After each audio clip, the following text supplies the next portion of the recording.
如何成为富人是吧？就是让所有人给你1块钱。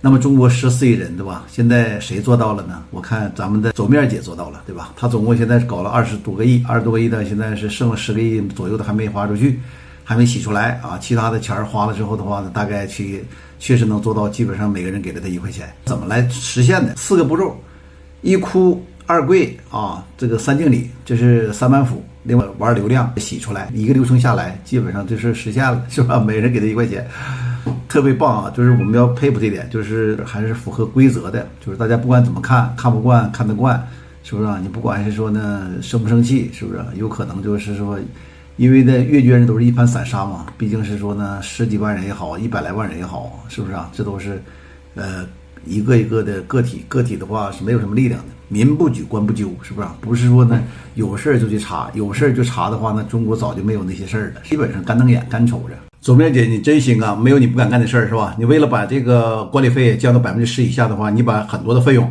全部拆解，然后的话呢，大部分费用全放到那个慈善费用里面了，是吧？就是说包括20%几的宣发费用啊，还有一些什么差旅费啊、会议费啊等等一些费用全部拆解，而且包括房租以及物业费，对吧？比如说200多万的房租的话，你只入账了9.7万，是不是啊？还有物业费的话，这个10几万的物业费的话，你也入账了1.5万。就这么的话，你强行的把这个费用压到了2.86以下，是吧？这样的情况下，你就觉得你是全国最好的了。对外宣传的话，你是几乎是零成本或者是低成本的来管理大家的钱，因为你知道你自己的钱的话，99%来自于个人捐赠，尤其是93%以上都是来自于阅捐人，把巨额的费用全部摊到别的方面，说甚至打到那个慈善款里面去做账，然后的话，你把这个管理费降到10%以下的。大家说一定是以为说这个基金会的话，它的钱大部分应该是救助于病患或者救助于困难群体，对不对？但实际情况恰恰相反，他们最著名的那种百人医疗义诊，是不是？不管是说入蒙的、入江的、入藏、入川的，那费用在30%到52.8%，对不对？就是说啥意思？就是他所花的，比如说他做账是1000万。但实际上有500多万就已经从各种费用花掉了，什么会议费啊，什么物流费啊，广告费啊，这个差旅费啊，这个包括基层的某些培训费用各方面来讲，既没有人员，也没有人员数量，也没有人员级别，也比如说某一笔发票就是70多万、20多万、100多万就完事了，账就走掉了。所以来讲，现在前2天的话，咱们举例来讲，百人入蒙，什么叫劳民伤财，对吧？100多人啊，这个车辆是吧？车队是吧？包括全程摄像可能都不下10个人、20个人，对吧？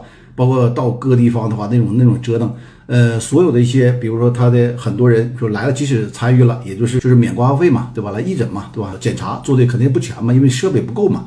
所以说呢，那些专家们也只能是简单的提出一些医疗建议。这种情况下，你认为说有实际意义吗？和那么病患者，不管是来北京、来上海、来那个其他的大城市、来西安的话，是不是好好的看一次不好吗？对不对？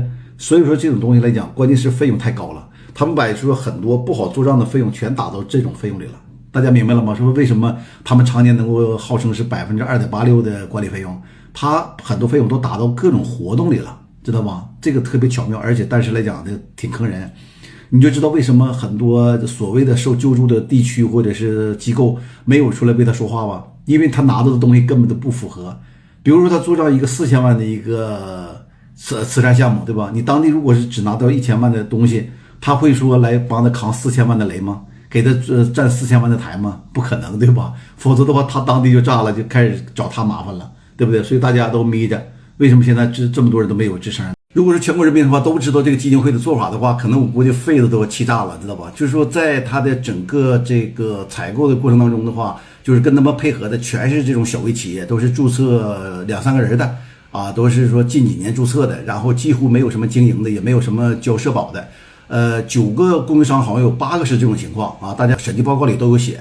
换了一个小的审计公司，提供的资料很少的情况下，大家也只能是把他的提供的财务情况，然后呢如实的给他列出来而已，是吧？就这种情况下，我们看到的这些信息，就是9个供应商里头有8个是小微企业，就这种企业每年过手几个亿啊，都是这种的嘛。其实来讲，明眼也看出来就是个人在操盘嘛，是吧？这边是理事长，这边是管理几个小微企业，之后的话，在公开的信息中的话，基本不披露，也基本从来没有什么招投标啊。什么议价过程啊，什么其他的一些公告啊都没有，一切都没有，基本上就多少钱花了就完事儿了啊！就这种机构的话，你们认为是个合法合规的合理的机构吗？走面姐，你玩的真高啊！2022年以前，你们还用的全国那种大型的那种综合的那个会计师事务所是吧？做审计。那么呢，2023年以后的话，你换成一个小型的普通的一个合伙人的这么一个这个事务所，那就是相当于一个降级嘛，是不是？降级以后的话，他们因为没有能力、没有资质，也没有权限来讲做这种大型的，像你们比如说这种体量的，是吧？8.5亿资产左右的，而且是每年过手都是几个亿这种资产的这种慈善机构。那么他们呢，就是没有能力做全面的这种审核，比如说你资金流向啊，你包括这个剩余资金的一个投资啊，很多方面方方面面的这个审计他们都做不到，只能走个账面。外部监督的话，基本上是属于放弃了，是吧？他们只是把那个账面嘛，就是说简单核对一下，是不是你们提供的资料，他们简直走个过场，然后的话呢，基本上就是资金流向什么其他来讲全部放弃了。那就是说你们来讲也是希望这样式的，对吧？因为你们也不需要它太正规，是吧？太正规之后的话，你们认为碍手碍脚，是吧？就所以说的，在2023年以后的话，你们这么做就是已经是说有很多就是成熟的想法了，对吧？这个东西都心知肚明的事儿，是吧？那个所以说这个对于说99%的资金来源于这个阅捐人和其他的个人捐款的这么一个机构，你是有点对不起这大家。说一个真相被哈佛录取的 F1 车手，是不是就是说对所有的乐器无师自通者，是吧？就是满嘴跑火车这个走面姐，为什么这一个来月来，现在快1个月了，是吧？他从这个走面在那个小刚那块走面这个翻车之后，到现在也快1个月了。为什么同行这个尤其是演艺圈这块没人发声呢？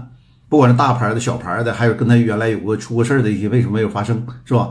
当然我们都知道，像刘德华呀、古天乐这种这个大牌的，是吧？肯定是不能吱声，对吧？其他来讲跟他差不多的呢，其他差不多的可能来讲呢，有一些来讲为什么保护自己羽毛，就因为他们有很多人，一个是了解他这个做这个事儿，另外一个也了解他这个流程，另外甚至来讲个别人可能也做的跟他类似的事儿，只是没有他这么的不要这个，是不是他为什么韩红属于啥的？说做什么事儿都做到极致了，是吧？明星他们做慈善人设都是有一套标准流程的。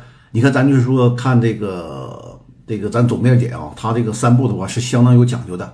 第一来讲的话呢，就瞬间就眼泪就涌到你的眼眶里，是不是然后的话呢，哭着说事儿或者是哽咽停下来，这都是说瞬间博取所有的观众的那种叫怜悯心。第二来讲的军礼上来了，凭着对解放军这种说沉稳这种信任就是同时也拉近了说对他的信任。第三来讲呢，就是谦卑，不是鞠躬就是下跪，这种来讲是一下子就把自己谦卑下来之后的话呢，让所有人的信任直接来讲就没有任何的怀疑了。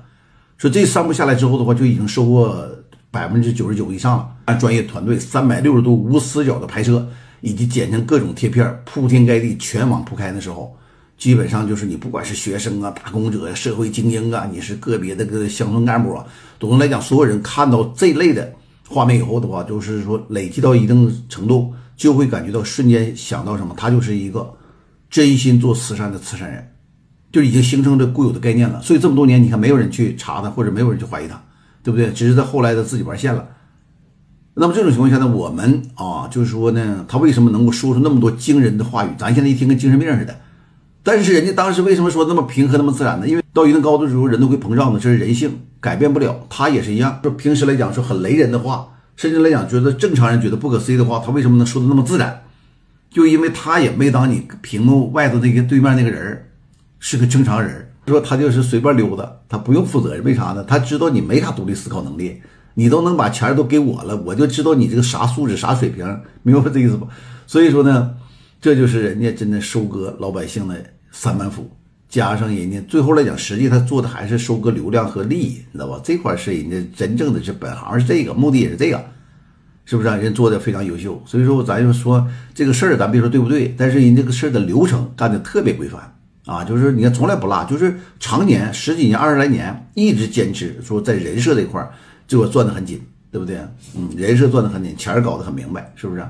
至于慈善，那只是说人家是不是为了搞这个的一个方式，你不管是宣传什么产品，宣传什么项目的话，你折腾半天的话，你是今天宣传这个，明天宣传这个，他只宣传一个点，就像做激光一样，我聚焦这一个点我打透它，打爆它，我就啥都有了。人不也说了吗？说把这个是吧，把这个票房第一波拉起来，然后都有了，他就一直这个光嘛，就是一个关键事你做好之后，该有的啥都有了所以说这点来讲，咱们得向人走面姐学习。我发现一个特别可悲啊、可恨又可受怜悯的这么一个群体，就是啥呢？就是这个部分阅捐人啊，就说其实本来这些天的话，其实网上很多信息的话都披露了啊，这个假这个慈善真生意的这么一个过程是吧？就包括他的账目的话，都是通过审计报告啊，就是说披露出来的一些公开信息，比如大额采购啊、没有流程啊、这个费用随便报销啊。管理费虽然2.86%，但是说它是说靠分拆账目的话美化得来的，是吧？或者是说整个来讲呢，像百人、原藏、原浆或者是原川还有原锰的话，都是说费用占比超过50%等等一些真实情况。但是仍然有一些人说，我们就支持他，我们就相信他，任何说他不好的全是不对的，甚至他们组成了很多群，你知道吧？在群里头群情激昂的。所以说我觉得特别可悲可笑，真的就是说他捐的根本就不是说需要的，对吧？谁被需要的？全国这么多人，谁被捐过？是不是啊？人家捐的是医院，捐的是机构，捐的是公司，捐的是某些地方政府。真正说，你听说哪个全国的真有困难的人说他们拿了20几个亿的话，他捐给谁了？是不是？为什么现在全国没有为他发声呢？就因为实质是捐助是没有的。那么另外一个跟分点钱的、分点利益的，也没有分到足够利益的话。比如说你做账了1000万，是吧？某个项目做账1000万，我实际拿到200万，我能给你忽悠那个1000万去吗？对不对？所以说我跟你讲，很多这个群体可不在这儿，一边被人坑，一边被人骗，一边是帮人家去摇旗呐喊，完了到处去攻击那些说真话的人。从基金会的账面来看的话，还应该有个10个亿、8个亿的啊。这种情况下，可能是我估计很多阅捐人的钱呢，要是要的及时点的话，还是有点希望的。所以说我说给阅捐人们做点实事哈。如果是真想说要求这个退款的话，不妨的话在我这做个登记，不要透露这个个人信息啊。就是说在这个评论区的话，可以写上这几个信息，这几个方面的。一个是说呢姓什么是吧？男女的话，比如说张先生。王女士就姓氏加上先生或者女士，从什么时候开始到什么时候结束的这个阅捐，完了标准是多少？我现在已经阅捐了多少钱？然后是否已经停止了这个阅捐啊？就这几个信息就可以了，好吧？我凑1000来人之后，我们就找个专门的律师帮大家整个来讲统计一下。统计拢一下，然后之后再给大家正式的一些，比如说是一些规范的一些文件的一些签署或者准备，好不好？这个一点点来，因为没有这块第一步可能也不行，对吧？就是没有一定的数量，这个找这个好的律师也没法跟人交流，是吧？另外一个就是说，这种集体诉讼的话，某些这个具体的情况，到时候我跟大家再讲，关注一下我之后的话，把一些细心弄完之后，随时可以能找到我。